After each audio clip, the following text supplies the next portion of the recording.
nga xamante ni moom moo daal di nekk Sénégal parce que gis nañu ne ñoom ñooñu dañoo nekk dëkk yoo xamante ne nii maanaam avancé wuñu dañuy daal di reculer te Sénégal bu ci daal di moyuwul dina daal di mel ni comme yooyu noonu pays yi nga xamante ne nii moom dafa daal di jàpp ne dëkk boo xamante ne nii avancé woo da ngay daal di li lay daal di dal rek mooy nga daal di xëy rek daal di daanu donc moom loolu la daal di jàpp moom El Hadji Ndiaye di wax ne Sénégal moyuwul dina daal di mel ni nga xamante ni moom la Mali daal di mel te moom tamit laaj bi mooy ndax loolu mooy avenir bi nga xamante ni moom la état actuel bëggal li nga xamante ni moom moo di nation bi. waaw mu ngi doon en fait li may ree du liggéey kii sax mami lay ree quoi mais commentaire bi moom il faut ma lire ko ree rek noppi ke wàlla c'est le président ci di dugg ni xaw ma lu ko ci dugal rek lay xam ko oh là là lay xam ko c'est très dommage nag parce que ñi ngi nekkoon ci benn élan bu amoon solo quoi sincèrement ñi ngi nekkoon ci élan bu amoon solo mais bon espérons que yëf yi dana dellu si à la normale. mami maa ngi lay siyaare bu baax a baax jaajëf donc Ousney également di ko bëggee lu bëree bëri. maintenant xam nga ndax Sénégal dafa stagné ou pas c'est-à-dire première chose bu ñu ko laajoon lu ko stagné loo et qui sont les responsables rek je pense que moom il sera disqualifié waaw parce que je me rappelle benn jour sax doon na fi wax naan yenn ministres yi bu leen woo du leen jot bu ñu defal naa dana woo président wax leen ko. Donc, ça montrait un peu comment ce pays-là a été géré. Tay ku melni Farba ku ne gis na doole yi nga xamantene amon nako ci état ak ci régime bi nga xamantene mo fi joggé tay roloon ben responsabilité. Ça montre encore une fois l'esprit dans lequel la ñoré won état. Li fi nek dafa am lu ko indi. Cause yi nak légui umpatul kenn. Bonne foi mo fi am ak mauvaise foi mais cause yi umpatul kenn. li ñuy wax nag mooy naka la ñuy trouver ay solution pour dépasser ko te loolu jàpp naa ni état ci la ne suba ngoon guddeeg bëccëg. tey dafa am benn affaire boo xamante ne dafa xew fële ci Guinée actuellement boo xoolee en termes de PIB ils sont passés à 37 milliards et quelques Sénégal mi ngi 32 milliards et quelques y a effectivement des médias occidentaux yoo xamante ne dañ ci def sax ay plateau expliquer comme quoi que ni Guinée sur le plan économique jàll na ci kanamu Sénégal. Parce que tout simplement xam nga lan lañ def rebasing maanaam rebasing mooy recalculer defaraat li nga xamante ne mooy base bi ñuy calculer lii nga xamante ne mooy PIB mais loolu Sénégal ci la jëm looloo tax toujours Abdourahmane Diouf di rappeler les partenaires di rappeler Sénégalais yi que ni la dette du Sénégal malgré que c'est une dette bu colossale elle est soutenable parce que rebasing boobu bu ñu ko defee jàllaat ci kanamu Guinée te Guinée li tax mu mën a am loolu mooy mine yi nga xamante ni mi ngi koy exploité mais ñun am nañ fi mine am nañ fi fer mais on a le gaz et le pétrole donc bu ñu defee rebasing boobu c'est-à-dire forcément dañuy jàll ci kanam. Donc statu quo boobu amul parce que nit ñi ngi liggéey ci jàll ci loolu muy benn. Deuxièmement problème bi nga xamante ne moo am ci finance publique yi ben ñu ngi koy régler looloo tax sax ñuy mën di wéy di waxtaan ak ñi nga xamante ne ñooy les partenaires encore une fois financiers lu mel ni FMI muy ñaar. ñett maanaam kan moo mën a toog wax ne Sénégal dafa yegg si ci date bi nga xamante ne dafa war a fay bor fayu ko kenn mënu ko wax parce que ça n'existe pas bor bu ñu war a fay bi échéance bi yegg see fay nañ ko muy 3. Quatrièmement kenn taxawul koo xamante ni état moo la war a fay ay salaire ne fayu ma amul société sangam wala administration ma ngay grève parce que fay ñu salaire ça n'existe pas malgré situation bi nga xamante ni moo fi am muy ñett def nañu effort dugal 53 milliards ci denrées de première nécessité yi ba pare fu mu toll ni fixé prix ceeb bi nga xamante ni moom la ñuy bàyyi fii ci réew mi à 350. Arrêté li nga xamante ni mooy importation ba dolli ci ministère du commerce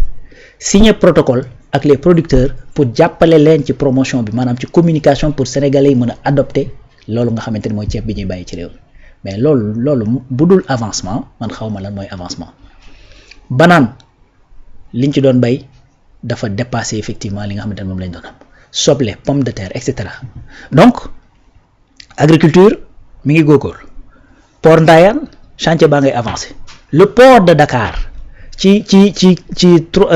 troisième trimestre bi c'est-à-dire plus 5% la def ci loolu ci chiffre d'affaires am deuxième trimestre plus 23% la defoon ci chiffre d'affaires am tu vois donc port de Dakar premier port de l'Afrique subsaharienne, 3e port en Afrique. Afrique du Sud moo ñu raw ak Égypte te pourtant ñi ngi fi nekk ak Côte d'Ivoire mi nga xamante ne amul problème yi nga xamante ne moom la ñu am ci côté financier donc ani statu quo bi ani taxawaay bi donc yi nga xamante ne mooy ay levée de fonds yi ñuy def ci marché local bi buñ ci woote démb je crois démb 90 milliards lañ soxla woon Sénégal am 99 milliards ci marché local bi mais loolu c'est-à-dire c'est des choses qui sont là li tax peut-être mënta feeñ mooy benn dañoo ñëw première année le nouveau régime fekk fi budget boo xamante ni voté nañ ko ba pare entamé ko à plus de 600 milliards booy l'année 2024 moo tax souvent may wax ne même le calendrier républicain dañ ko war a xoolaat li nga xamante ni mooy calendrier électoral bi du moins pour jéem a jël l'élection présidentielle déplacer ko jëlee ko février indi ko fi nga xamante ni mooy novembre comme ni ko ivoiriens yi di defee comme ni ko américains yi di defee nga xamante ni dès l'instant nga def 2 mois booy entamer sa première année da ngay entamer avec ton propre budget mais 1 an avec un budget boo xamante dañ ko entamer nga ñëw deuxième année bi nga voté budget boo xamante dans la précipitation nga ko def parce que dañoo dissoudre l'Assemblée nationale bañ na ko ba polémique sax am na ci parce que dañoo mujj invoquer ay articles yoo xamante ne dañoo nekk ci biir règlement intérieur bi ak je pense dans la constitution pour mën a def forcing pour mën a voter benn budget pour mën a doxal kii bi léegi boo ñëwee 2026 maanaam le budget reflète exactement la vision 2050 donc li nga xamante ne mooy ministère bi yor wàllu mine ak énergie budget dafa yokk de plus de 100% donc presque 137% la ñu yokk ci budget ki nga xamante ne mooy commerce ak industrialisation 600% le budget bi yokk 600% jóge 50 milliards dem ba 355,93 milliards n'est-ce pas donc éducation waxi nopp donc loolu je pense que réew moo xamante ne da nga statique jéemoo avancé pour man du doxee noonu problème Sénégal mooy en vérité le Sénégal dafa mës a nekk un pays sous-développé dafa mës a nekk un pays pauvre boo xamante ni maanaam dañoo mës a dund ci ay jafe-jafe mais malgré que dañoo mës a dund ci ay jafe-jafe am na ñoo xamante ne xëy na yàlla nàkkal na leen ba tax na ñoom jafe-jafe yooyu nekkuñu ci woon parce que ils vivaient une vie de nantis bu ñu demee nag ba ñoom seen vie de nantis boobu menacé wu quelque part parce que xëy na seeni business doxatul comme ni mu war a doxee et tout ça mais ils n'ont qu'à s'en prendre à eux-mêmes parce que kenn koo xamante ni ba ngay investir ñëwoo ci état ne ko damay créer sama entreprise boo demee ba mu dox ba yegg fenn fi c'est la responsabilité première ci yow la incombé pour nga maintenir ko à flot. Bien sûr loolu mooy dëgg.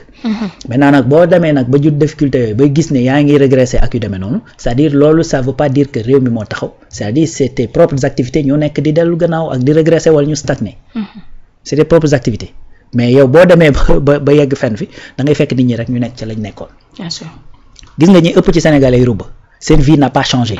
entre bi fi Macky nekk ak léegi ñi ëpp ci Sénégalais yi li ñuy njort mooy que ni lii ñuy nekk di dox bu sottee c'est-à-dire ñu bari ci ñooñu seen dund dana soppeeku mais tey man muy yow muy ñi nga xamante ni ñoo la gën a jege koo ci laaj ni nga doon dundee il y a 2 ans ak ni ngay dundee tey changement bariwut au contraire ci ñenn ñi sax xaw naa changer tuuti parce que léegi di nga mën a xëy suba bëgg a génn mën a paasal sa bopp pour ñenn ci ñi ma ko xam moom tu vois donc moo tax encore une fois je pense que c'est des réalités personnelles la ñenn ñi di jël daal di koy bëgg a def des réalités nationales mais tel n'est pas le cas ce pays a des difficultés nous avons des problèmes économiques et des problèmes très graves yu méttee lijjanti ñu xam nag ñan ñooy les responsables ak causes yi fan la jóge loolu il faut également le dire du ñaxtu du dara du jàmbat ni rien du tout c'est tout simplement xam say causes problème parce que généralement boo xamee causes yi di nga mën a indi les bonnes solutions les bonnes réponses donc loolu dëgg la lu fi am la c'est une situation économique bu metti ñi ngi ciy bëgg a dolli nii une situation politique boo xamante ni amul benn njëriñ ni tête ni queue xam nga donc loolu c'est une réalité qui est là mais également l'autre réalité mooy li nga xamante ni ñu ngi ko war a teg di ko dox pour que d'ici 10-15 ans loolu mën a changer les autorités ñi ngi ci nekk bien sûr mën a porter ses fruits. voilà mu ngi noonu ay ca ñu daal di continuer moom Salimata Dieng moom mi ngi mel ni kuy tontu ki nga xamante ni moom moo daal di nag El Hadji Ndiaye ndax mi ngi naan ko balaa ngay lijjanti li nga xamante ni moom moo daal di xew ci état bi lijjanti li nga xamante ni moom moo daal di xew sa biir entreprise ba pare jafe-jafe yi nga xamante ni nga ko fay daal di am ñaata employé nga dàkk ñaata arrière de salaire nga daal di am lijjanti loolu ba pare door a daan digganti li nga xamante ni moom moo daal di ni état bi Alaaji Rawaan lu mel ni ku naan ko balaa ngaa digg càngaay day fekk nga daal di set ba noppi. waaw bon en fait là sax xaw nañ ci bokk tuuti ay quelques aspects et tout ça mais loolu la rek c'est que je pense que c'est juste que malheureusement kenn yéenewu ko kenn man bu ma sañoon entreprise bu fi dem ba toll ci yenn niveau yi da ngay wéy di dem rek. mais ñun malheureusement ñun en Afrique surtout au Sénégal seetlu li ma la wax généralement les entreprises yi fi am doole bu ñu demee ba am doole ka ko sos dem ba nekk mag wala mu jóge fi boo defu nang dañuy nekk di wéy di am ay problème ba boo defu nang ñu tëj c'est-à-dire ça c'est un problème c'est-à-dire ñun créer entreprise yóbbu ko ba mu nekk entreprise bu mag téye ko dans la pérennité mu mën a durer ay 50 ans 80 ans 100 ans c'est-à-dire loolu problématique la fii ci réew mi bari na société yu fi judd nekkoon ay sociétés yu mag aujourd'hui kenn xamatu leen kenn xamatu leen donc je vais pas di lim ak yooyu mais y en a à un certain moment tey Sénégal fii je vais même dire tey tolloon nañ foo xamante ni boo ne woon lu mel ni Sotiba Simpafric ben c'était une grosse boîte bu doon employé ñu bari mais tey anamu boo ne woon Bata defar ay dàll ak yooyu anamu NSTS yenn yi sax ay sociétés nationales yenn yi ay privé la donc c'est rare nga gis entreprise boo xamante ni dañ koy créer mu durer lu yàgg sans pour autant mu am ay jafe-jafe donc loolu nag du responsabilité état kese xëy na état war naa gën a mën a taxaw te d'ailleurs pour sax kii ci loolu qu'est-ce que le premier ministre dit et que ça démb damay seetaan benn vidéo boo xamante ni ça date de 2018 Ousmane di ci wax loo xamante ni dama ko dégg barki Demba Ndiaye moo waxaat ko ne il faut que ñu am une bourgeoisie industrielle maanaam il faut que ñu am ay champions yoo xamante ne dañuy nekk ci réew mi état ñëw jàppale leen accompagner leen parce que société yu mag yi nekk ci àddina bi mu xëyuñu rek daal di mel nii ñu mel. dañoo am accompagnement et tout ça affaire yooyu donc loolu bi mu koy wax c'était en 2018 et c'est ce qu'il dit toujours moo tax même ñenn ñi wax naan woy la vision amuñu woon kii et cetera c'est-à-dire lépp li nekk ci kii bi ci le projet ci agenda de changement de transformation nationale bi c'est-à-dire ce sont des thèmes. des yoo xamante ni abordé yii ay 2017 yii ay 2018 yii même bien avant donc c'est vrai que partie boobu état am na ko ci mais tey pour état mën a ñëw def le champion boobu mais il faut que au moins mu am benn potentiel bu fa nekk. moo tax la responsabilité du juste état moo la incombé c'est-à-dire li ëpp ci responsabilité bi yow mi nga xamante ni yow yaa yor sa entreprise la créer ko ba mu yegg ci yenn niveau yi et puis après mënoo ko tenir mu nekk à flot demal dans les autres pays. mais Samsung mais ça date de au moins Samsung am na 80 ans au moins Coca-Cola yeneen entreprise yi ngay dégg ci mag ci àdduna bi yëpp ay IBM Microsoft ça date de 76 su ma juumul. te léegi lañ gën a am doole. mais c'est ça Bill Gates jóge na fa yàgg na gérer tout Microsoft yàgg na mi ngi ci ay fondation am ak ñoo ngi seet mais pourtant ñu ngi koy maintenir à flot ba léegi. ñun loolu c'est un problème et ça c'est le problème de ñi nga xamante ne ñooy gérer ces entreprises. loolu du problème état parce que privé la en vérité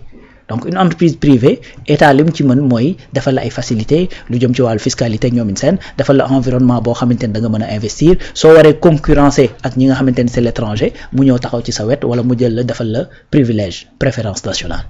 état loolu la mën te loolu boo koy def di ko def ba ñu xëy un bon jour am beneen jeune boo xamante ne dafa génn à côté gën la performant gën la innovant fukki junni yoon mais état n'a pas le droit ba fi kooku yow di la topp rek parce que yéen ñaari sénégalais ngeen. donc c'est cette capacité de changement et d'innovation cette capacité d'adaptation à la modernisation loolu mooy indil problème entreprise yu baree da ngay gis koo xamante ne day créer entreprise am na ma ko doon gérer en 1992 mu bëgg koo gérer en 2025 loolu mënta ne. donc loolu nag il faut s'en prendre à toi-même. bien sûr loolu la Ndeye Saly di wax. donc su fekkee ni da ngaa bëgg wéy di loolu il faut ngay renouveler ñi nga xamante ni ñoom ñooy yor management bi il faut que ngay moderniser wu il faut ngay def capacité d'initiative et d'innovation sinon également d'autres jeunes yoo xamante ni ñoo la gën a tàng fukki junni yoon dañuy génn ñëw romb la tout simplement. loolu mooy li nga xamante ni moom moo am.